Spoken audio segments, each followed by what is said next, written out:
ये श्रीमद् बावन प्रज्ञा पुराण, जिसके विषय में एक बड़ी प्यारी कथा आती है, और वो कथा है कि एक बार देवर्षि नारद इस धरती पर विचरण कर रहे थे, और विचरण करते करते जितने भी धरती के पवित्र पावन महत्वपूर्ण स्थान हैं, उन सब पर उन्होंने भ्रमण किया, इस विचार के साथ कि सर्वत्र भगवान की इस भूमि पर लीलाएं हुई हैं, उनके अवतार हुए हैं, तो चारों ओर दैवीय वातावरण होगा, स्वर्गीय वातावरण होगा, दिव्य आत्माएं निवास कर रही होंगी। इस उद्देश्य से वो यहां पर आए, और इस दुनिया में आकर के उन्होंने कुछ विचित्र दृश्य ही देखा। एक ऐसा दृश्य जिसे देख करके उनका मन थोड़ा सा व्यथित हुआ, थोड़ा चिंतित हुआ। उन्होंने ये देखा कि जो योगी हैं, यति हैं, तपस्वी हैं, वो लोग तो अपने साधना के बल पर, अपने सामर्थ्य के बल पर, अपने त्याग तपस्या के बल पर दिन दिन ऊंचे उठते जा रहे हैं, लेकिन जो सामान्य गृहस्थी हैं, जो सामान्य परिवार से हैं, जिनकी बहुत सामर्थ्य नहीं है, जो गरीब हैं, पारिवारिक जिम्मेदारियां हैं, उनका उद्धार नहीं हो रहा है ना। योगी यदि तपस्वी हो तो साधना करके अपना कल्याण कर लेंगे, और सामान्य लोगों का कल्याण कैसे होगा? वो तो बीवी में, बच्चों में, परिवार में उलझे ही रहेंगे, परिवार में, व्यवहार में, व्यापार में, संसार में। ऐसे लोगों के लिए भी तो कुछ भगवान की जिम्मेवारी होती है कि नहीं होती? ये प्रश्न लेकर के देवर्षि नारद पहुंचे हैं भगवान के पास। तीनहु लोक परम हितकारी, तीनहु लोक परम हितकारी, ऋषियों में महिमा अति भारी, ऋषियों में महिमा अति भारी, जगहित धर्म सूत्र प्रचारक, जगहित धर्म सूत्र प्रचारक, व्रतधारी देवर्षि नारद, व्रतधारी देवर्षि नारद। क्या किया?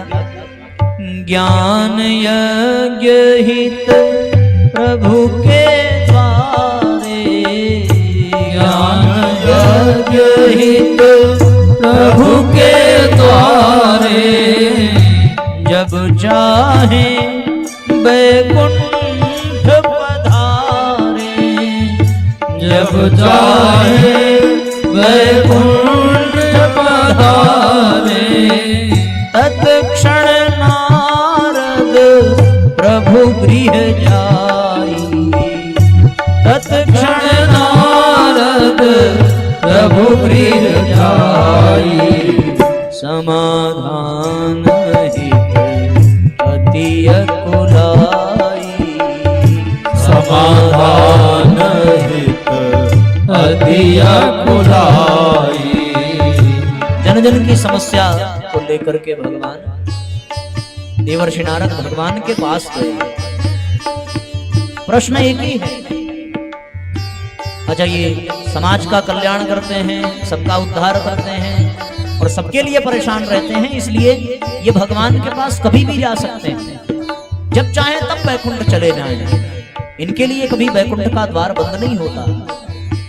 वैकुंठ वो जा सकता है जो परमार्थ में निरत हो, जो समाज का कल्याण करे, जो सबका हित करे। देवर्षि नारद वैकुंठ गए, भगवान श्री हरि के धाम जाकर के वहां पर अपनी बात रखी है।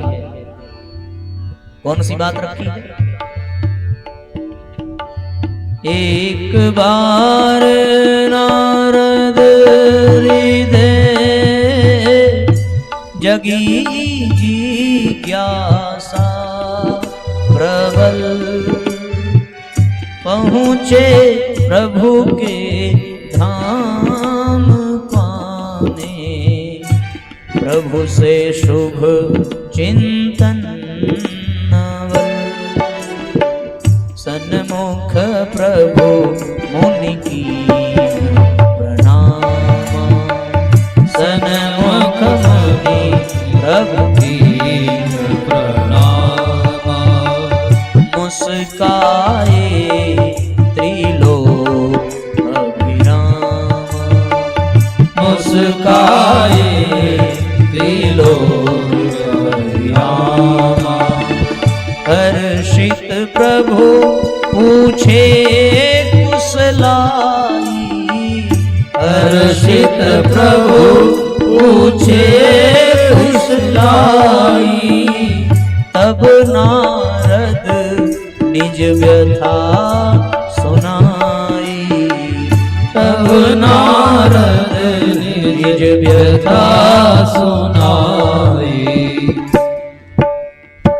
नारद जी प्रभु के पास गए, भगवान को प्रणाम किया, मुस्कुराकर श्री हरि ने नारद जी का स्वागत किया।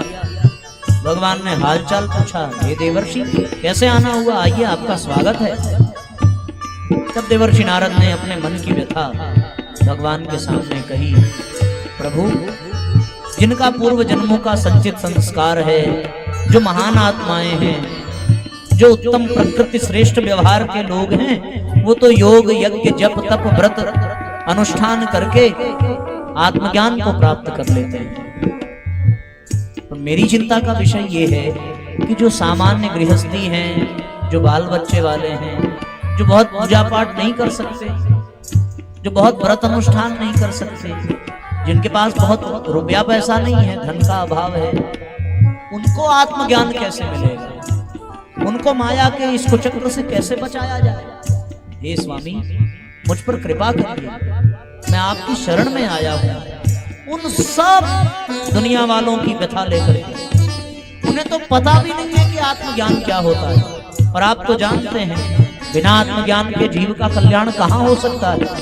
तो आज मेरी चिंता का विषय ये है कि मैं ये चाहता हूं कि इस धरती पर रहने वाला तुच्छ से तुच्छ प्राणी भी आत्मज्ञाता हो जाए। मेरा मार्गदर्शन करिए अवश्य।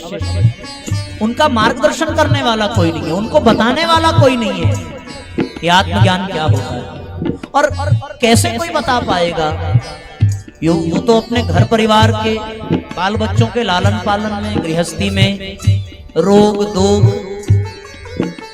शोक संताप में जी रहे हैं। उनको पता भी नहीं है कि आत्मज्ञान का आनंद क्या है। उन्हें पता नहीं है कि सत्संग में कितना सुख है। उन्हें पता नहीं है कि तप में कितना आनंद है।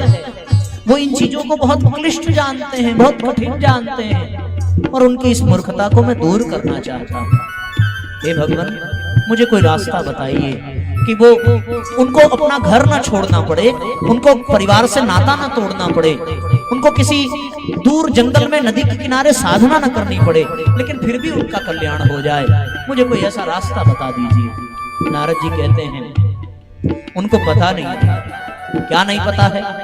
यही नहीं पता है, मानुष देह मरम नहीं जाना, मानुष देह मरम नहीं जाना, विषय भोग मेरी सुख माना, विषय भोग मेरी सुख माना, यह तन पाकर भी हत भागी, यह तन पाकर भी हतभागी, आत्मज्ञान की क्षुधा न जागी, आत्मज्ञान की सुधा न जागी। मनुष्य जीवन का मर्म नहीं जाना, ये सुर दुर्लभ तन पाया, इसको पाकर के भी आत्मज्ञान की भूख नहीं जगी, इसको पाकर के भी आत्म कल्याण का संकल्प नहीं उभरा। यही उनके दुख का कारण है। दोनों हाथ जोड़ करके नारद जी के नेत्रों में आंसू बहने लगे कि हे नाथ, धरती पर बहुत कष्ट है, लोग अपने कर्म के अनुसार, अपने प्रारब्ध के अनुसार बहुत पीड़ा पा रहे हैं, बहुत दर्द पा रहे हैं। इसलिए मैं आपसे निवेदन करता हूं। क्या निवेदन? विनती है प्रभु आपसे, दीजे सरल उपाय, जन जीवन सिरोधार्य कर, तत्क्षण ले अपना। सामान्य जनजीवन के लोग ऐसा कोई उपाय बता दीजिए ना प्रभु कि वो तुरंत अपना लें और उनको तुरंत लाभ मिलने लगे। तो फिर नारद जी के मन में एक भाव जगा कि कहीं भगवान ये ना कह दे कि उनको तपस्या करना पड़ेगा, उनको घर छोड़ना पड़ेगा, उनको अनुष्ठान करना पड़ेगा, उनको बड़ा दान पुण्य करना पड़ेगा। इसलिए नारद जी ने अपनी प्रार्थना को आगे बढ़ाते हुए तुरंत प्रभु से कहा कि प्रभु एक निवेदन और। क्या निवेदन? कठिन तपस्या के बिना, बिन गृहिणी गृह त्याग, बिना गृहिणी के और बिना गृह के त्याग के। कठिन तपस्या के बिना, बिन गृहिणी गृह त्याग, जीवन ही साधना बने, उपजे मन वैरा, उपजे मन वैरा। ए प्रभु, कोई कठिन तपस्या न करनी पड़े, उनको जंगल न जाना पड़े, उनको घर में ही रह करके, परिवार के साथ ही रह करके, बाल बच्चों के साथ ही रह करके कोई ऐसी साधना विधि बता देते, कोई ऐसी कृपा कर देते कि वो अपना कल्याण कर पावे, वो अपना उद्धार कर पावे, उनके जीवन की समस्याओं का समाधान मिल जाए। जो रोगों से, दोष से, सबसे बिलख रहे हैं, कष्ट में, कठिनाइयों में पड़े हैं, उनके कल्याण के लिए मैं आपके पास आया। भगवान बहुत प्रसन्न होंगे, बहुत। प्रभु ने कहा कि नारद, तुमने तो हमारे मन की बात कर दी, मैं तो खुद चाहता था, अंतःपुर के भाव हमारे प्रगटे बनी है शब्द तिहारे। ये तो हमारा ही भाव था, पर ये भाव आपके मुख से निकल करके आया। मैं खुद जानता हूं कि इस समय कलयुग का प्रभाव है और सब जीव माया के प्रभाव में मारे मारे फिर रहे हैं। उन्हें पता भी नहीं है कि वो दुखी हैं कि नहीं हैं। वो तो क्षणे रुष्टा क्षणे तुष्टा, क्षण क्षण में रोना, क्षण क्षण में हंसना, क्षण क्षण में जीना, क्षण क्षण में मरना, वो इसी भूल भुलैया में उलझे पड़े हैं। मैं खुद चाहता हूं उनका कल्याण हो जाए, पर तुमने हमारे मन की बात कर दी। सच्चे भक्तों की ये पहचान है कि वो भगवान के मन की बात जान लेते हैं और भगवान उनके मन की बात जान लेते हैं। हे मुनि तुम जान ही भली भांति, आस्था संकट सर्वस व्यापी। इनकी समस्याओं का क्या कारण है? केवल और केवल आस्था संकट है। नारद जी ने पूछा, प्रभु आस्था संकट, ये तो हमने पहली बार सुना है, ये क्या होता है? भगवान ने कहा कि नारद, जैसे शिक्षा, स्वास्थ्य, सुरक्षा संकट, जैसे धन पद हानि आदि का झंझट, जैसे ये सारी चीजें हैं, ऐसे ही वर्तमान में घट घट व्यापित विकट आस्था संकट। ये केवल आस्था के संकट का कारण है, जिसके नाते ये मनुष्य दुख पा रहा है। यदि उसकी आस्था को मजबूत कर दिया जाए, यदि उसकी आस्था को दुरुस्त कर दिया जाए, यदि उसकी आस्था को सही दिशा मिल जाए, तो बस उसका कल्याण हो जाएगा। क्यों? क्योंकि जिसकी रही आस्था जैसी, चिंतन चरित्र पाई तिन तैसी। जिसकी आस्था जैसी होती है, उसका चिंतन, उसका चरित्र, उसका व्यवहार वैसा होता है। इसलिए आस्था कहाँ होती है? अंतःकरण में आस्था उपजे, वही मनुज की विधना सिरजे। मनुष्य के अंतःकरण में आस्था होती है और उसी से मनुष्य के भविष्य का निर्धारण होता है। इसलिए हे नारद, एक महत्वपूर्ण बात मैं आपसे कहूं। क्या कहता हूं? हे मुनिवर तो से कहूं, ध्यान से सुनना। हे मुनिवर तो से कहूं, एक रहस्य की बात। क्या? होगा पुनः अवतार अब मम प्रतिज्ञ अनुसार। याद है ना, मैंने प्रतिज्ञा ली थी। कौन सी? यदा यदा हि धर्मस्य ग्लानिर्भवति भारत अभ्युत्थानम धर्मस्य तदात्मानं सृजाम्यहम्। क्या करने के लिए मैं बार बार इस धरती पर आऊंगा? परित्राणाय साधूनां विनाशाय च दुष्कृतां धर्म संस्थापनार्थाय संभवामि युगे युगे। मैं हर युग में अवतार लेकर के आऊंगा। तो अब इस कलयुग में भी अवतार लेने का समय आ गया है और इस बार मैं अवतार लेकर के लोगों की आस्था को ठीक करूंगा, उनकी आस्था के संकट को मिटाऊंगा। ये रहस्य की बात है, इसे किसी से कहना मत। इसे केवल उसी से कहना जो प्रज्ञा पुराण सुन चुका हो या जो सुनने आया हो, और किसी से मत कहना। आप लोग आए हो सुनने, इसीलिए आप लोगों को पता चल गया। नहीं आते तो नहीं पता चलता। जिन लोगों ने प्रज्ञा पुराण नहीं सुना होगा ना, उनको नहीं पता चलेगा ये कि भगवान फिर से अवतार लेकर के आ चुके हैं। ये भगवान ने नारद जी से कहा कि मैं, अच्छा आकर के क्या है, क्या करेंगे?